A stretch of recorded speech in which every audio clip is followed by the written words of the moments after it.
Okay, let me take a wild guess. You land your first roll, you finally get your paycheck, and the first thing that's going through your head is, yo, what am I going to do with my money? This video is for those who get their first paycheck and trying to figure out how to manage their money, whether you have bad financial habits or you're super frugal, but you don't ever invest towards retirement. And I'm going to give you some tips that I personally have done. Let me go ahead and give a disclaimer right now. I am not a financial advisor. If you need help, go ahead and seek a fiduciary. But all I can do is tell you my personal experience. Based on what I tell you, you go ahead and run with it and you do whatever. I will tell you what I did and it worked for me, and I hope it can work for y'all too. I'm gonna go ahead and play the theme song and I'm gonna get back to y'all.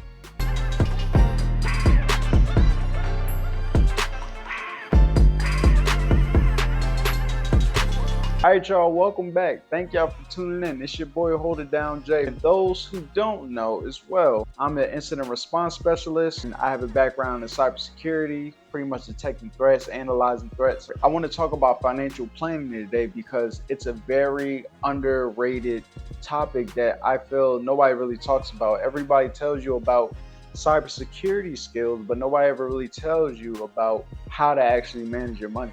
And like I said, I'm not a financial advisor. I'm just going to tell you what I did that works. But the reason why financial planning is so important is because you always have to save for a rainy day. Emergencies happen anytime. And you never know. You can get randomly laid off. And it's always good to have that safe cushion. And also, whether or not you want to go on vacation.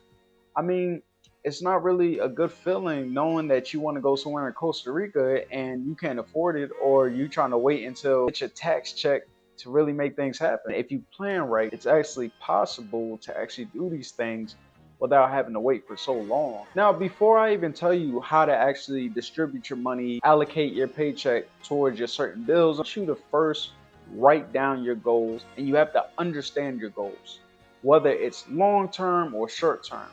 For example, long term, I'm talking, I want to get a house in about 10 years, or I want to retire with this amount when I retire at 65 or something like that. A short-term goal might be, hey, I want this camera for $1,000. It's going to take me, I need to put $200 a month towards that per paycheck. Make sure you strategize your goals and make sure they're clear and concise. Don't go all over the place with your goals. Make them as simple as possible. The more simple you make your goals, the much easier it is to talk about and actually get to where you need to go. And before I even tell you where to allocate your money towards, or whether it's talking about investing for retirement or anything, the first thing you need to do is pay off your damn debt. Yes, I said it. And the reason why I tell you that is because when I first started off, I had a lot of debt. I was very irresponsible with money and I did a lot of spending, irresponsible spending. Using credit cards, taking out loans for no reason. And when I got out the military, I didn't really equip myself as much as I should have. I should have had a better emergency savings funds. I should have saved a lot more. And I did a lot of irresponsible spending because my guilty pleasure is food. I love food. I will spend on anything when it comes to food. But the reason why I also want you to pay off your debt if you have it is because, going back to the layoff situation, if you ever get laid off, you don't want a huge overhead of all this debt and also worrying about how you gonna eat, how your bills gonna get paid. What if you just had a bill like rent, putting in gas, also your phone, like the little stuff. You don't want to have unnecessary loans. And honestly, I paid over 50K in debt. My highest loan that I had, well, it was a credit card, it was an American Express credit card, and it was almost 15,000. The method I've done, which you probably heard of, is called the snowball method. And the snowball method means don't worry about the interest rate, none of that. You literally take the smallest loan that you have and you work your way up until you get to the more expensive loan and you pay that one last. The reason why you do that, or the reason why I did it, was simply because as soon as I paid off the first one and the second one, helped me build momentum to do a lot more. Literally, when building a snowball, you start with a little bit of snow, and then the more snow you get, the bigger the snowball becomes. It's the same thing. I paid off my last personal loan. I paid off my last, which was the American Express. I paid it off in February 2023. It took me roughly 2 years to accomplish. And honestly, when you do it, you're gonna have hiccups. I've had a lot of hiccups. I did I was still being a little irresponsible here and there, but it eventually paid off, and now I have a lot more cash flow. The only thing I have left, honestly, is my car, and that will be done before you know it. But it feels really good to only have to worry about one loan rather than having to worry about many other various things. Can you imagine if you get laid off from a job and you have a car, you have your American Express, you have 3 personal loans, and your phone isn't fully paid off, and plus you got to pay the phone bill for that. And on top of that, all this is building interest. So the banks are really making money off of you while you're being irresponsible and paying the minimum. Always pay principal if you can. Another way you can do it is some people use the avalanche method. All it is just the opposite of what I've done.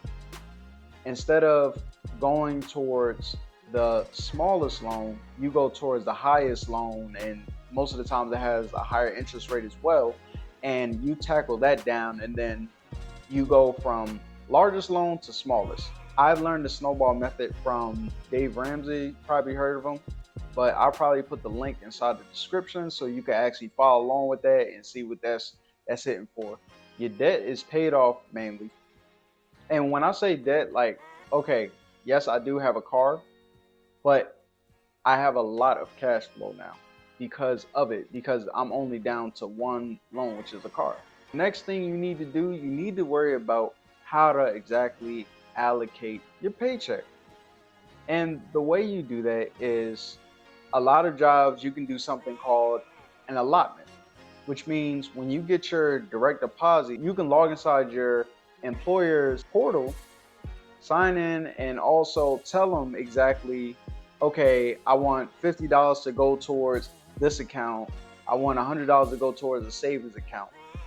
And when you do that, everything becomes automated and it makes it a lot easier for you, so you don't have to manually pay bills and all that good stuff. I will say you have to sector your paycheck.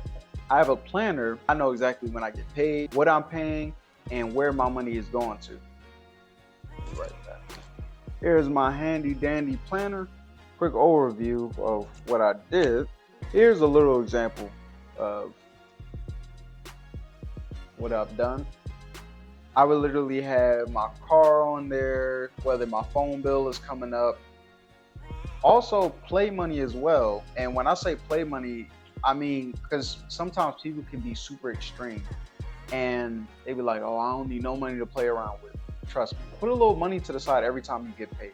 Benefit of doing that is you don't be extreme, and once you finally feel like you want to tying yourself down so much, not trying to spend the money, and then once it's time you want to spend the money, you end up going broke because you spend all of it. And you don't want to do that. You want to just do it in moderation. Put a little money to the side for you to have fun, whatever is reasonable for you. I'm not a super huge percentage like, oh, you need at least 50%. No, as long as you're saving money as well. Speaking of saving, you need an emergency savings. Rule of thumb is typically 3 to 6 months. I'm not saying you have to have 3 to 6 months within 5 months. It's based off, because everybody gets paid different. Everybody's situation is different. I would recommend, like I said, I'm just recommending, that's it, to get your emergency savings where it needs to be. And then if you want to give yourself a little bit more play money, then go right ahead. When it comes to your paycheck, your money needs to go in specific areas. Mainly, these are my main things that I put my money towards when I get paid. Allocate my money towards food, play money when I want to go have fun. Also, retirement, whether it's 401k and IRA. While I am saving as well and still paying on my car loan, I do a 401k match. I would highly recommend everybody to take advantage of 401k. Even when I was paying down my debt, I did do a 401k match, but I did that minimally. I only did the minimum 401k match. For those who don't know what a 401k is, a 401k plan, it's literally a retirement plan for your employer. And what they do is they usually manage your money inside a brokerage. That way it can compound, and you're supposed to have money for retirement. I did the 401k match, and it was like 3%. And when I say 401k match, that means that 3% of my paycheck go towards my 401k. And since I put that 3% of my paycheck inside my 401k, my employer puts 3% as well. So technically, I'm getting 6% towards my retirement. Another thing I do as well with my 401k is they have this thing. You have two options when it comes to 401k. You have a traditional and you have a Roth. The difference is, I'm gonna try to make it as simple as possible. Traditional is when it's a tax deferred, you have a tax deferred option, meaning that, okay, you're putting your money towards your 401k, but you don't pay taxes right now. Once you get older and you want to withdraw money, that's when you pay taxes. I personally don't do that. I do Roth, meaning that as soon as you put money in your 401k, it's pre-tax. It's already, you getting it out the way. The reason why I recommend that is because you get it out the way. If you look at your 401k and it says 20,000 in there, you know it's 20,000 in there. If you have a traditional and it says 20,000 in there, remember, in the future, you don't know what the tax rate is going to be. It can change. The tax rate today might not be the tax rate in 20 years. You have to be very cautious of that. But if it says 20,000 right now, they might cut it in half. It might be 10,000 for you in reality. If you don't want to pay your taxes right now, that's on you.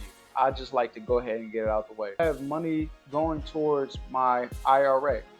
And it's the same thing with a Roth. I do the Roth option as well, so they can just go ahead and pre-tax it. IRA stands for Individual Retirement Account. Think of an IRA as a personal retirement plan for you.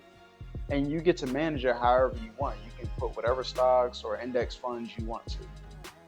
Me personally, I just do low-cost index funds. I'm talking S&P 500. That's it. I'm not about to tell y'all do Apple, Microsoft. No, just do an index fund. Keep it simple. Don't touch it, and just automate your paychecks as much as possible. With IRA, you get a contribution limit of $7,000. With 401k, you get a contribution limit of $23,000. I'm not saying you have to max it out every year, but it's always good to have as much as you can at the end, and just every time you get paid, just allot some money towards it. And the more you put in, the more you retire with. And the earlier you start, the more beneficial your end goal will be when you actually start to withdraw money. All right, y'all, I gave y'all a little overview exactly on how to invest your first tech check.